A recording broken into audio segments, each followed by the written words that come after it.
Well, hello everyone and welcome back to my channel. Hope you all are having a good day. Thank you so much for joining me today. So it's been a bit of a chaotic start to the day for me. I went to Costco to grab some groceries as I normally do about once a month, and I was rolling my cart out ready to get in my car, and there's this massive thunderstorm that just starts rolling in, and there's hail, fork lightning, and I, was waiting there for about 45 minutes, eventually decided to give up and just go to my car.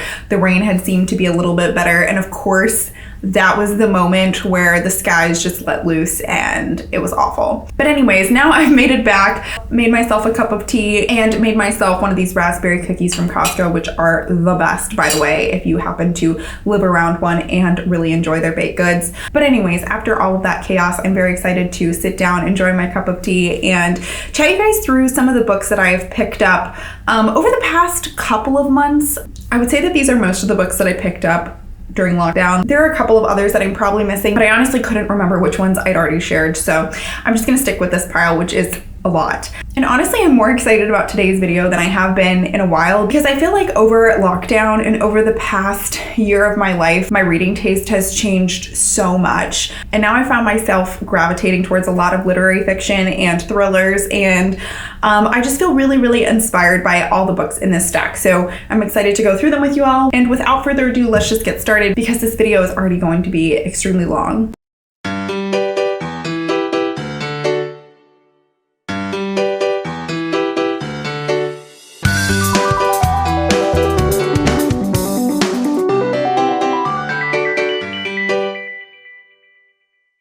All right, so the first book that I picked up is, of course, The Four Winds by Kristin Hannah. Kristin Hannah is one of those auto-buy authors for me, and I absolutely loved The Nightingale and The Great Alone. This is a book that follows a woman originally in the 1920s. Coming out of the 1920s, she's very optimistic. She meets this man, she kind of rushes into this marriage, and then the 1930s come and everything kind of crumbles apart. And it's about her failing marriage, but also about this land that she invests in and this battle, honestly, for survival. I have heard that this book will break apart your soul, and I honestly believe it, because The Nightingale did that for me. But some of my favorite booktubers have read this and really loved it. Katya from Kat Reads a Lot did a whole vlog about this, and she really enjoyed it, so I think I need to get to this one very soon. Next up are three thrillers that are actually going to be in an upcoming reading vlog, where I'm going to be reading all three of these and talking you guys through my thoughts about them. I'm about to film it this week. But the first one is Every Value Break by Peter Swanson.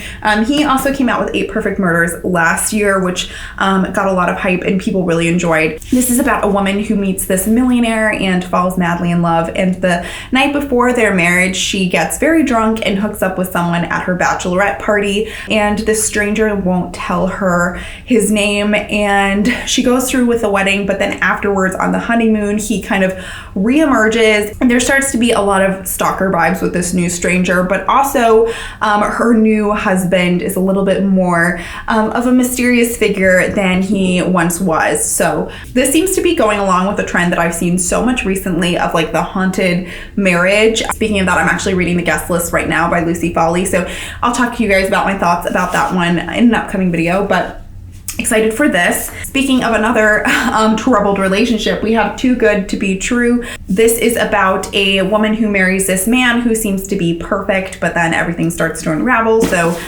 very similar here. And then the last thriller that I'm going to be reading for that vlog, And then the last thriller that I'm going to be reading for that blog is Every Last Fear by Alice Finlay. This is about an NYU student who one night when he comes back from partying gets this phone call and learns that his whole family has been killed by a tragic accident when they're vacationing in Mexico, and their hotel has this gas leak. The local police are very much saying that it is an accident, but the FBI starts to investigate and says that there might be something that's not so accidental about their death. So I love a good campus book and a good murder mystery. Gilbert's trying to eat my raspberry cookie. So yeah, I'm very excited to pick these three up for an upcoming vlog, and stay tuned for that one.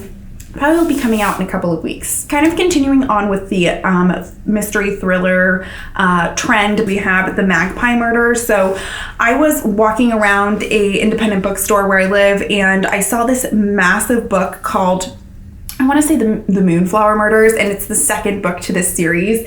And whenever I see a massive thriller, I'm just like, I don't know what it is, but I'm just attracted to it and I need it. So I looked up to see what the first book in the series was, and of course it was this one. And when I read the synopsis, I was immediately sucked in. So this is about a crime author named Alan Conway, and he's writing this manuscript about this manor home called Pile Hall, I believe. And he submits the manuscript to his editor, who has been following his work and editing his work for many years. And she, as she's reading it, starts to be worried that this manuscript and this story might be related to an actual murder that might happen. So I've heard that this book has a lot of nods to Agatha Christie and classic crime literature, which I absolutely love to read. And then of course, if I finish this, I can read the massive Moonflower Murders book that I saw at the bookstore. I am proud of myself that I didn't actually pick it up without picking up the first book, so go me. And the last thriller or mystery on this list is Arsenic and Adobo. This was my book of the month pick of April, I want to say. I can't remember, but it was one of the recent ones. And this is described as Nora Ephron meets Agatha Christie. Basically, our main character works in a restaurant, and one day her ex-boyfriend, who is a food critic, comes into the restaurant, and after an interaction with her, ends up dead, and he has been poisoned. So all of the suspicion turns to her, and it's a very kind of cozy, fun mystery. I think this is also part of a new cozy mystery series, so hopefully I will enjoy this one and continue on. Next up is a book that as soon as I read the description, I got very, very nostalgic, and it's The Kindest Lie by Nancy Johnson. So this is about a woman who lives in Chicago, and she kind of decides to go back to her hometown, which is like a small kind of deserted factory town in Indiana, to address some of the things that have happened in her past life. But as she gets there, she notices how intense the racial tensions are in this town and starts to uncover some of the secrets of her past. She also befriends this boy, young boy named Midnight, and is kind of thrust into some tragic accident that happens in the town when she goes back there. I grew up in a very small Midwestern town, and I spent a lot of my life in cities. So whenever I go back there, I kind of notice how things change over time. So the synopsis of this definitely drew me in. So next up are 3 books that I borrowed, i.e. stole from my mother. I probably will give them back to her at some point, but she's one of those people that just reads books one time, and she's already read these, so she wasn't really bothered about it.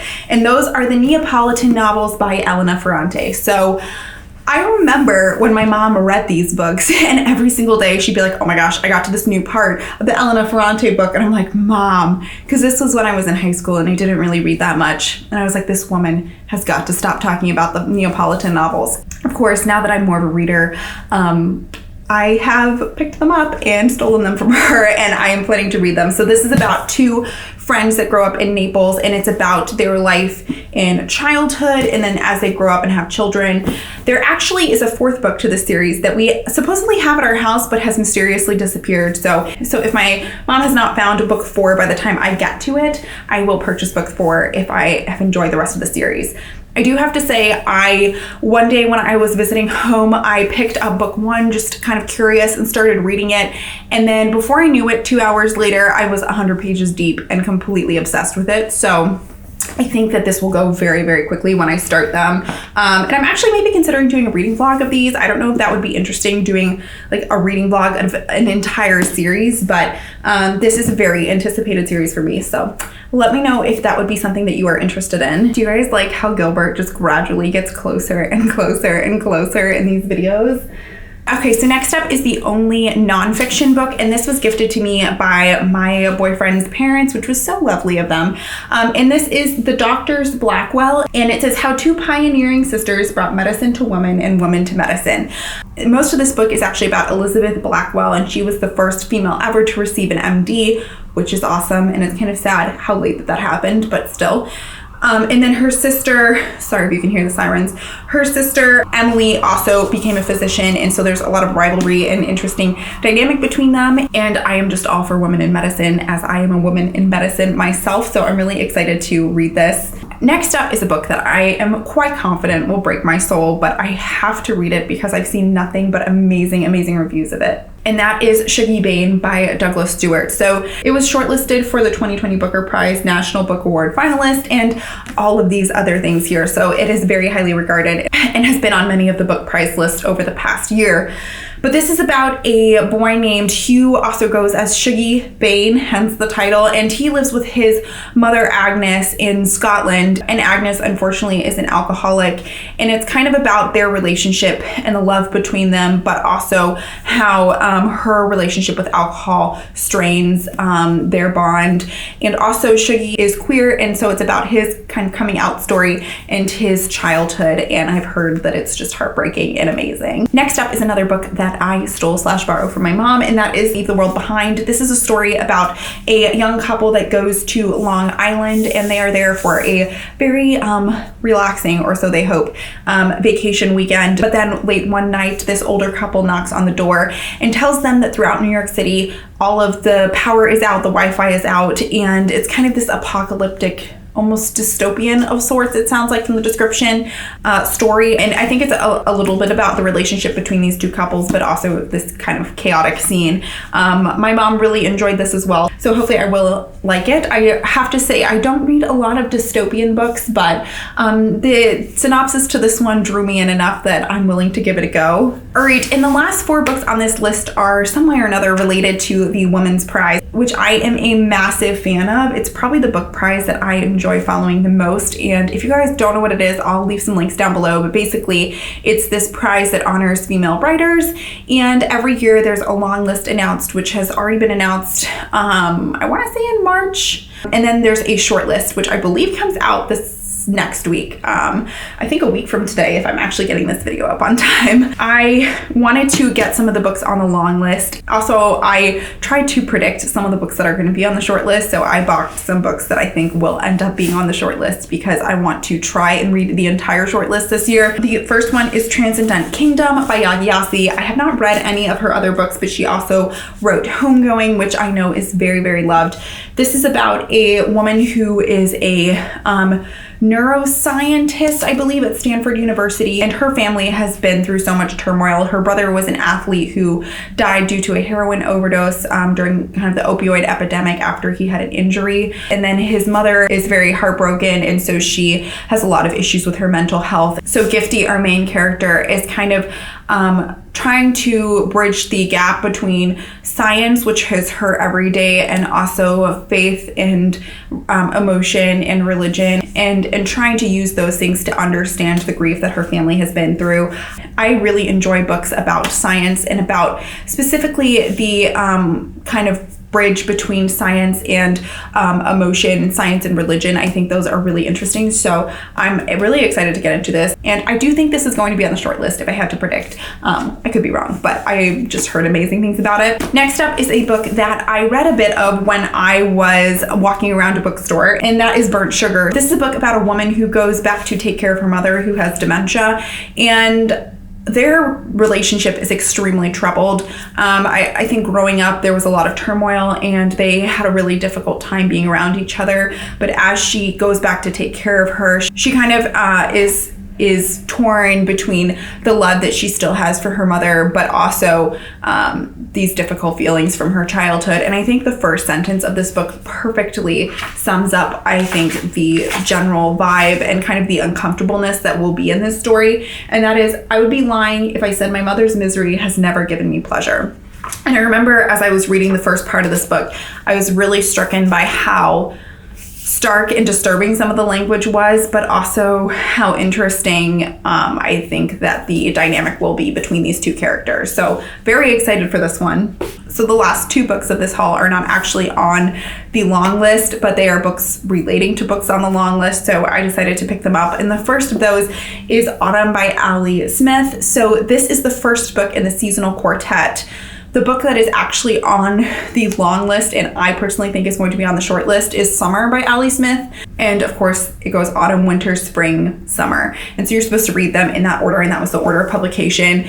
I don't know a lot about these books, but I read the first chapter of this when I was looking through it, and it just completely captivated me. And I think one of the things that people really enjoy about this group of books is that they deal so much with current issues. So they talk about things like Brexit in here and things that have happened so recently. So I'm very excited to kind of have a fictional series that processes and goes over some of the things that we've lived through recently. So I'm hoping to pick this one up soon so I can get through the whole quartet, and then we will see if I'm actually right about summer being on the short list. And the last book that is in this haul is The Mothers by Brit Bennett. So I am making my way through and will probably end up finishing today The Vanishing Half by Brit Bennett, and it is just, well, I don't want to give you all of my thoughts, but I have really enjoyed it. I just find her writing style and the way that she writes, especially sibling relationships, to be amazing. This is a book about Nadia, and in high school her mother passes away